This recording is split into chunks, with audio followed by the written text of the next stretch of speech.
Nasa linya na natin, Senator Sani Angara, ngayon po ay secretary. Actually, kailangan pa niyang manumpa. Manumpa. No? Ano siya, papasok na Papasok na kalihim. kalihim ng Department of Education. Senator Sani, magandang umaga, si Joel Sueng. Good morning, sir. Magandang umaga, Joel. Magandang umaga, Weng. Sa lahat ng nakikinig. Magandang umaga ho. Congrats Yan. po sa inyo. Paano sinabi sa inyo ni Presidente? Tinawagan ba kayo sa telepono o pinapunta kayo sa Malacanang para kausapin? Actually, yes, tumawag sa akin yung Malacanang kahapon ng umaga. Pero nag-usap na kami ni Presidente a few days before that. Pero hindi ko pa sigurado noon kung ako talaga yung tatalaga bilang kalihim. Pero maraming tinanong sa akin tungkol sa edukasyon si Pangulo, kung may plano man ako at ano yung magandang gawin at yung kanyang mga opinion at puro-puro sa pagbibigay po ng magandang edukasyon sa ating mga kabataan. Paano nyo po tinanggap? Naging madali ba sa inyo para tanggapin po yung posisyon? Ay, opo, dahil pagka inalok po ng Pangulo ang isang posisyon, medyo isang malaking karangalan po yun para sa isang individual, ang oportunidad na makapanilbihan sa ating bansa. At bukod dyan, yung DepEd, Joel Weng, hindi pangkaraniwang o ordinaryong departamento. Talagang dyan nakasalalay po talaga yung kinabukasan ng ating kabataan, ng ating bansa, the next generation, ika nga. So kami naman na magtatanong, Senator Secretary Sani Angara, ano po ang plano nyo sa DepEd? Well, yung curriculum, medyo siguro gawin nating simple. Tapos yung pagbabasa, I think back to basics po tayo dahil nakita nga natin, isa yan sa mga instruction ni Pangulo na yung quality of education dapat iangat natin. Nakikita natin na medyo bumabayan dito sa pinapakita ng exam results. So yung resulta ng eksaminasyon sa PISA, yun ay isang eksaminasyon na binibigay sa iba't ibang mga bansa at halos nandun tayo sa dulo. So especially sa yung mga kapasidad natin sa reading, sa agham, at saka sa matematika, yan, pababaho yan. So dapat, yan yung mga basics, yan yung mga building blocks po nung ating kaalaman at nung ating educational system. So yun, papalakasin natin yun. At dito naman sa hanay ng mga teachers, Joel at Weng, gusto rin natin bigyan sila ng magandang teaching condition. Ibig sabihin yan, medyo bawas-bawasan natin yung mga non-teaching duties nga nila para makapag-concentrate sila. Kapag may problemadong mga estudyante, pwede lang bigyan ng karagdagang atensyon dahil hindi sila masyadong busy sa mga clerical duties o yung mga non-teaching work na binibigay sa kanila. Yun. Kasi Senator Sani, ganito po, kayo yung manggagaling sa Finance Committee ng Senado at alam na alam ninyo kung gaano kabigat ang kakulangan sa pondo ng education sector natin. Ang sabi po, dapat daw 6% ng GDP natin taon-taon ang kailangan nating ibuhos sa education sector para matamo natin yung ganda ng kalidad ng edukasyon. Lahat ng resources pwede mo nang tugunan with that, Joel. Ngayon daw, Weng, 4% lang. Yes, so malayo pa yun. Ano po ang pwedeng gawin para matamo natin yun, Senator Sani? Well, number one, tama ho kayo, may tayong karanasan sa usaping pananalapi dahil chairman nga tayo ng finance. So nakikita natin, merong mga yung tinatawag na unutilized funds. Yung minsan, lahat naman ng departamento may ganito, yung may porsyento ng kanilang taon-taon ng budget na hindi nila nagagastos for one reason or another. Ito talagang sisikapin natin na talagang dapat magastos talaga yung taon-taon. So whether it's for classrooms or for salaries, dapat ilabas na talaga ng departamento. Hindi yan, na magtitipid. Bawat, hindi naman sa sinasadya tingin ko eh. Minsan may problema talaga. May mga unintended or unforeseen na circumstances. So nagkakaroon ng ganong sitwasyon, number one. At pangalawa, yung maganda naman sa larangan ng edukasyon, ang daming gustong tumulong. So yung partnerships with different sectors, tingin ko nandiyan yan. Tapos, so yung meron tayong batas, yung Adapt the School. Yan. So, hihikayatin natin yung pribadong sektor na tumulong din. At saka tingin ko yung bawat komunidad, kung anong kayang itulong, dapat ganun ho tayo yung approach natin. Dahil nga, tama yung mga binanggit yung datos na halos nasa 4% na tayo. Dati nga, nasa 2% lang tayo. So, tumaas yung gastos natin.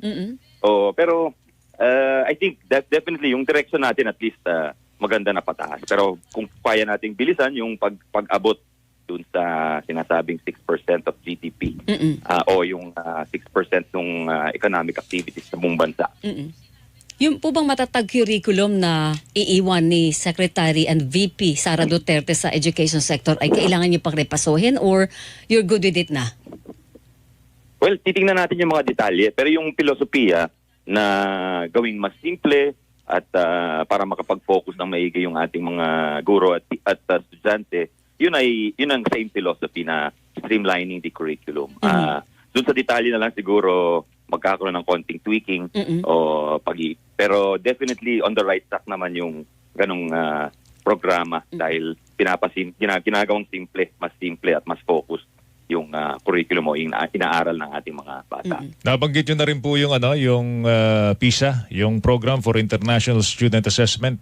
Sinabi ni Presidente, isa sa mga directive yan. Napataasin natin ang ating standard dito sa PISA. Kasi yung mga best learners natin, Weng, ay baka average student lang ng Malaysia, Thailand, Brunei, Vietnam eh. Oo. Diba? Tapos yung pinakamatikas nating estudyante, worst performer pa na Singapore. So, over the years, what happened to the education sector? Kasi, nung mga 70s naman, matitikas yung ating mga debater eh. Gagaling yung ating mga estudyante eh. Pero over the years, bakit nagkaganyan kaya ang sektor ng edukasyon, Senador? Pero siguro, yun nga, medyo naging cluttered yung curriculum natin. Marami masyadong tinuturo sa mga bata. And, kaya ngayon pinapasimple ninyo, no? Ayan ang gusto niyo mangyari, gawin simple. Opo. At saka focus yung method, yung teaching methods din natin. Talagang magpo-focus ho tayo on kasi ngayon, ito yung age of artificial intelligence, sabi nga nila, di ba? So, kahit anong sagot, nahahanap mo na eh, di ba? Pwede mo nang makakausapin mo na lang yung isang computer tapos sasabihin na sa yung sagot eh. So tayo, we have to ituturo na lang sa bata how to think and where to find knowledge. Kumbaga, dati kasi ang old style, memorize mo lahat. Yes. Ito na nga sa libro, magbasa ka, i-memorize mo lahat yan. Parang ayaw na natin ng ganong approach dahil kahit sa ibang bansa, hindi na ginagawa yon. Talagang ang tinuturo nila, learning tools at saka yung kasaysayan, philosophy, yun ang mga, at saka yung pagiging mabuting tao, yan ang mga importanteng leksyon na dapat bigay sa ating mga kabataan. Yun ba, meron ba kayong gagawin doon? Kasi kanina pinag-uusapan namin ni Weng, yung in the age of technology, yung mga bata natin ayaw na maging critical thinker eh. Oo. Di ba, Weng? Click na lang ng cellphone. Oo, ganun na lang eh. Yung ba nga, nabalita nga, ginagawa pang pinapagawa si AI. Oo, di ba? Para mag-speech. Chat GPT. Meron ba kayong regulation dyan, Senador, na binabalak? Titingnan ho natin ano yung existing department orders dyan. Dahil tulad ng sinabi nyo, very important yung critical thinking. Anong ibig sabihin ng critical thinking sa mga nakikinig ko? Yung marunong maging discriminating o nakikita kung hindi nila pinaniniwalaan lahat ng naririnig nila. Yan ang importante in the age of the internet dahil maraming ang age of fake news nga ika nga ito. So dapat yung mga kabataan natin ay marunong tumingin, marunong magbasa at nakikita kung totoo ba ito. Marunong sila medyo may konting skepticism sila doon sa mga pinapaabot sa kanila at nababasa nila sa internet o galing sa anumang publication. No? Yeah. Sir, yung K-12 ba? Kailangan bang repasuhin, buwagin, lusawin na yung programa o dagdagan pa? May existing review actually yung department. So antayin ho natin yung resulta nun, respetuhin natin dahil pinagtrabahuan po at talaga yan, binigyan ng time and resources. So we will respect that. At the same time, tayo mismo sa punto de vista ho natin bilang mambabatas, may nakikita tayo na talagang ng mga pangako na hindi dineliver. Yung tulad ng number 1, pinangako natin yung dagdag na 2 taon, makakapagtrabaho na, maraming trabaho na ang mapupuntahan ng ating mga graduates. Hindi daw nag-effective yun eh. Senador, yan. Sa ngayon, hindi nangyayari yan. At saka, hindi lang naman ang may kasalanan dyan, mga eskwelahan. Dahil yung mga employers o yung mga ahensya mismo, hindi nila, lagi lang nilalagay na college graduate. Kung simple lang naman ang mga gagawin ng isang trabahador, bakit kailangan lagay college graduate? Kaya nga, gusto nating i-convince ang ating mga employers, even start with the government agencies Yes, siguro. tama yun. Opo. Yung mga lower level jobs po, Joel at Wayne, dapat K-12 graduate in certain competencies or certain skills na tinuro na sa kanya, dapat sapat na ho yun. Para, yun yung pangako natin sa mga magulang, sa mga estudyante, sa mga pamilya, nung pinasa natin yung K-12 over a decade ago. Kasi ngayon pinagsasarahan agad ng pinto Pag K-12 graduate, hindi ba? Parang hanggang dyan lang opportunity mo, kailangan mo muna ng diploma bago ka makapasok. Nakakalungkot yung ganun scenario, Sir Son. Opo, Ito lang po. dapat bukas ang mga pintuan ng especially sa mga kapuspalad. At at the same time, meron tayong sistema yung tinatawag na ladderized education naman. So, pwedeng mag-aral habang nagtatrabaho. Yes. So, eventually makukuha niya yung kanyang diploma. Maaring hindi lang 4 na taon. No? Tapos meron tayong mas simpleng degree sana. Pero hindi na po sakop ng Department of Education yan. Oo. Sakop po yan siguro ng CHED o ng Yes. TESDA. Pero dapat ganun po ang galaw ho ng gobyerno na pang holistic po yung view natin. Oo. Okay. May mga tanong na rito ng ating mga texter. Ibabalik ba yung history subject? Kasi halos wala nang alam ang mga estudyante Oo sa nga. kasaysayan, geography, pati ROTC. Mapupunan ng kakulangan sa ating mga sundalo dahil may problema tayo sa West Philippine Sea. Nabanggit ni Senator Sani yung history. No? Yes, oo. Paigtingin ang pagtuturo po ng kasaysayan. Yan po ay bahagi po yan. Bahagi. Isa sa mga pagtutuunan ng pansin po yan. ROTC, Sir. Pabor kang ROTC. ibalik. Well, may pending bill ngayon sa Kongreso. So kung ano man 'yun, ay tinanggal na ho 'yun. Dati meron 'yun noong panahon natin Joel at Weng, di ba? Opo. Pero nagkaroon ng konting skandalo diyan tapos tinanggal.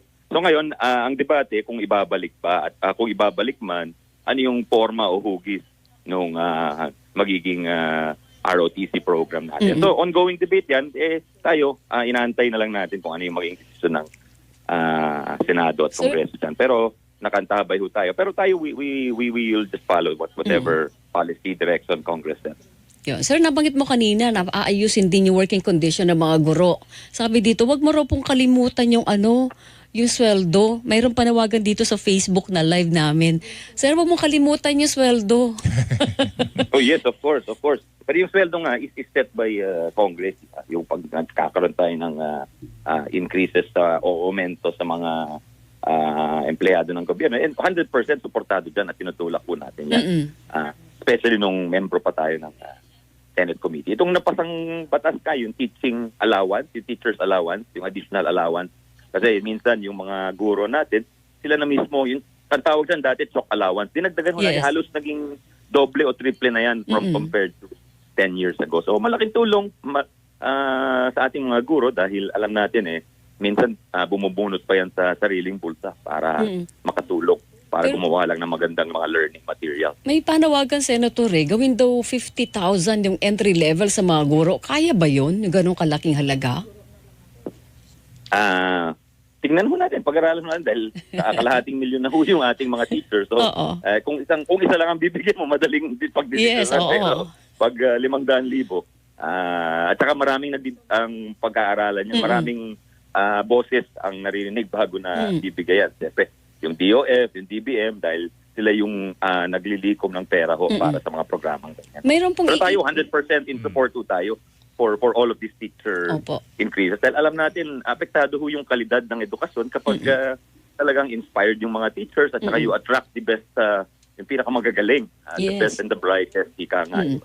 Okay, sir, meron pong iiwan na patakaran si BP Sara sa DepEd na hindi ko alam kung gusto niyo ituloy o hindi. Kasi yung magkakaroon na ng OT, yung mga guro nating Joel, yung beyond 8 hours, abay kapag may extra kang trabaho, beyond your teaching hour, may OT na sila, Senator Sani. Siguro sana ganun. Pero kahit sa gobyerno kasi yung problema, wala talagang OT. Diba? Kahit kaming senator, nagtrabaho kami ng overtime. Magdamagan, yes. Naman kaming overtime. Pati yung mga janitor namin, wala namang overtime. So, pero magandang direksyon kung umpisahan natin sa mga teachers dahil sila yung isa sa pinaka-importanting profesyon dito sa, not the most important dito sa ating bansa. Yung tikas nyo po sa Kongreso, inaasahan po namin na dadalhin nyo po sa Department of Education, and we expect nothing less from you, Yan. Senador. Ano nun, Naku, bigat na salamat challenge po. ng Senator Sani. Thank you, Joel at Weng. Ang magpapangako ko, makikinig ko talaga ako at magkukonsulta ako sa ating mga guro, sa ating mga magulang, sa ating mga komunidad. Yun ang maaasahan nila. Oo. Yun ang kagandahan po na galing sa larangan na pinanggalingan po natin. Sanay ho tayo kumausap sa marami at yun ay pinaprocess natin sa isang magandang resulta hopefully at the end of the day. Sir, last question ko bago ka magpaalam sa inyo. Yung pong yung request na dapat daw pagbawalan niya mga estudyante na mag-cellphone sa loob ng eskwelahan habang nag-aaral, yun po ba ay gagawin yung policy? Well, mas maganda talaga hindi distracted ang isang estudyante sa loob ng silid-aralan. So, I don't know kung may existing policy dyan ng departamento, pero maraming bansa ang gumawa na po yan. Pinagbawalan ng Dapat bawal. cellphone sa loob Yes, ng... Kasi sa loob. Dahil aminin man natin, nakaka-distract nga ho talaga. aminin man natin o hindi, Senador, talagang addict Addict sila sa SOCMED. Yeah, social Diba? media o Addicted. Well, distracted. the recommended time spent on social media ng isang menor de edad, mababa, ilang oras lang po yun. So dapat imo-monitor din yan ng mga magulang, ng mga guro. Alright, Senator Sonny, Ingat ka. good luck po. luck, Binabantayan ka ng tatay mo, papaluin ka nun, ha? Si Tatay maraming Edong. salamat sa inyo. Nako, oo. Weng, Joel, parang kinabahan ako dun sa sinabi mo. Nakapunta yung tatay ko. Kasi sa totoo lang, ang laki nung shoes na i-fill up nyo kung si Ka Edong ang pamantayan natin. Di ba, Sir Sonny, expectation ibang niya klase yun. Tama po Oo. kayo. Expectation Tama po natin. Oo. At I'm sure proud na proud sa inyo yun. Kaya good luck po. Maraming Good luck. salamat. Thank you, Stay sir. safe. Thank you, Senador. Thank you. Magandang umaga po. Good morning, Alright. sir. Good morning. Thank you, Weng. Secretary Sani Angara, Department of Education, mga kapuso. Yes, oo.